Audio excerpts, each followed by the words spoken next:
Shalom saudaraku, salam berjumpa di dalam Kristus Yesus. Semoga saudaraku dimanapun berada dalam keadaan baik dan sehat, senantiasa dalam lindungan Tuhan hingga saat ini. Sebelum kita memasuki renungan kita hari ini, mari kita berdoa.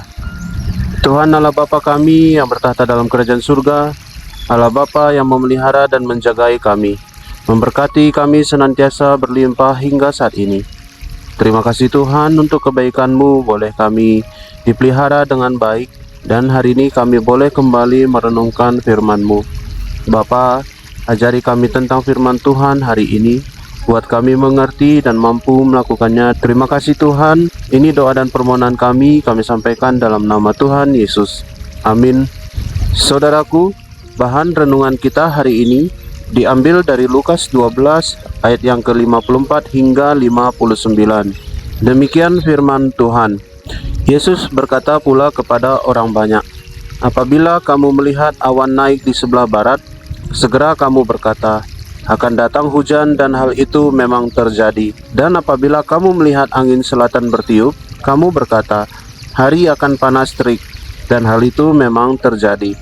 Hai orang-orang munafik, rupa bumi dan langit kamu tahu menilainya. Mengapakah kamu tidak dapat menilai zaman itu? Dan mengapakah engkau juga tidak memutuskan sendiri apa yang benar? Sebab jikalau engkau dengan lawanmu pergi menghadap pemerintah, berusahalah berdamai dengan dia selama di tengah jalan, supaya jangan engkau diseretnya kepada hakim, dan hakim menyerahkan engkau kepada pembantunya, dan pembantu itu melemparkan engkau ke dalam penjara. Aku berkata kepadamu, engkau tidak akan keluar dari sana sebelum engkau membayar hutangmu sampai lunas." Saudaraku, kita sebagai manusia memiliki kekuatan analisis yang baik. Manusia mampu menginterpretasikan tanda-tanda alam dan memprediksi cuaca dengan benar. Peduli dengan tanda-tanda alam memampukan manusia membuat analisis yang benar terhadap cuaca. Dengan melihat arah angin bertiup, manusia mengetahui hujan atau panas terik, sehingga mampu menyikapinya dan menggunakan peluang yang ada. Sayangnya, kemampuan tersebut hanya dipergunakan untuk menganalisis alam. Dalam bacaan kita, Yesus menyebut orang yang demikian adalah orang munafik karena mampu menilai rupa bumi dan langit dengan benar, tetapi tidak menggunakan kekuatan analisisnya untuk menilai zaman ini. Kemampuan menilai analisis dipergunakan secara percuma. Seharusnya manusia menggunakan kemampuan analisis tersebut untuk hal yang lebih penting, yaitu dalam hal penghakiman dan rekonsiliasi. Mereka harus menyadari apa dampak penghakiman dan bagaimana menyikapinya. Di sini Yesus berkata, "Mengapa engkau juga tidak memutuskan sendiri apa yang benar?" Pertanyaan yang disampaikan oleh Yesus ini adalah pertanyaan reflektif. Kita diajak untuk menyadari kemampuan analisis yang kita miliki, mau bersikap dan berkomitmen untuk memutuskan hal yang benar dan kemudian melakukannya. Ada peringatan bagi kita supaya terhindar dari penghakiman, sebab orang yang sudah divonis penghakiman akan dilempar ke penjara dan tidak akan dikeluarkan dari sana sebelum membayar hutang sampai lunas. Ia harus mendekam di dalam penjara sesuai dengan waktu yang telah ditetapkan. Mari saudaraku, berdamailah dengan sesama supaya kita tidak diseret kepada penghakiman.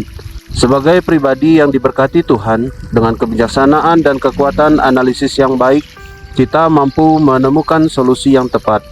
Mari kita berjuang untuk menciptakan rekonsiliasi dan mengantisipasi munculnya dosa. Mari kita belajar menganalisis segala sesuatu dengan sesama dan teliti, sehingga kita mampu mengambil sebuah keputusan dan solusi yang baik serta benar. Kiranya Tuhan Yesus selalu menolong kita. Amin. Mari kita berdoa. Tuhan Allah Bapa kami di dalam surga, Bapa yang mengajarkan kami tentang kebenaran firman Tuhan hari ini. Terima kasih Tuhan untuk firman-Mu mengajarkan kami bahwa hendaknya kami hidup tidak sebagai pribadi yang munafik. Kami tahu Tuhan, kami memiliki kemampuan untuk menganalisa sesuatu dengan baik. Namun kami kadang melebihi Tuhan dari segalanya. Ampuni kami Tuhan, biarlah kami boleh kembali dilayakkan oleh Tuhan.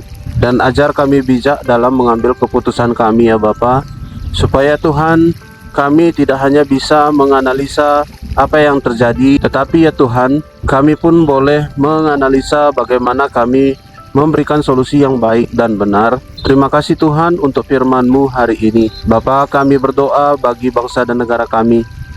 Tuhan, beberapa hari belakangan ini Engkau tahu banyak kejadian yang membuat negara kami tidak aman dan tentram. Biarlah Bapa, Kau tahu apa yang menjadi persoalan bangsa dan negara kami.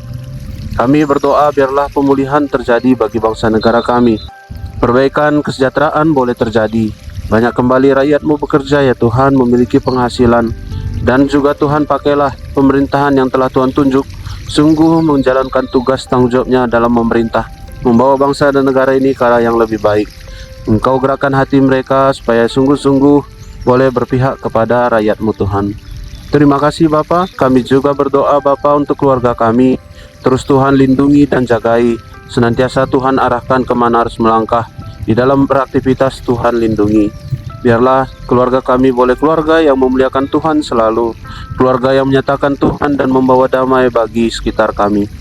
Juga Tuhan, Kau yang berkati selalu pekerjaan dan usaha kami. Tambahkan berkat rezeki di dalam usaha pekerjaan kami, supaya Bapa boleh selalu tercukupi segala kebutuhan kami.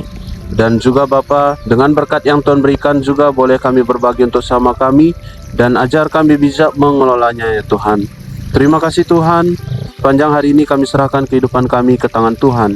Tuhan yang pimpin dan arahkan kami. Biarlah Tuhan kehidupan kami senantiasa sungguh selalu memuliakan nama Tuhan. Terima kasih Bapa, ini doa dan permohonan kami sampaikan di dalam nama Tuhan Yesus. Bapa kami yang di sorga, dikuduskanlah nama-Mu. Datanglah kerajaan-Mu. Jadilah kehendak-Mu di bumi seperti di sorga. Berikanlah kami pada hari ini makanan kami yang secukupnya. Dan ampunilah kami akan kesalahan kami, seperti kami juga mengampuni orang yang bersalah kepada kami. Dan janganlah membawa kami ke dalam pencobaan, tetapi lepaskanlah kami daripada yang jahat. Karena Engkaulah yang punya kerajaan, dan kuasa, dan kemuliaan sampai selama-lamanya. Amin. Terima kasih saudaraku sudah mendengarkan renungan hari ini. Kiranya Tuhan Yesus selalu beserta kita di dalam kehidupan kita. Sampai jumpa pada renungan berikutnya. Shalom, Tuhan Yesus memberkati.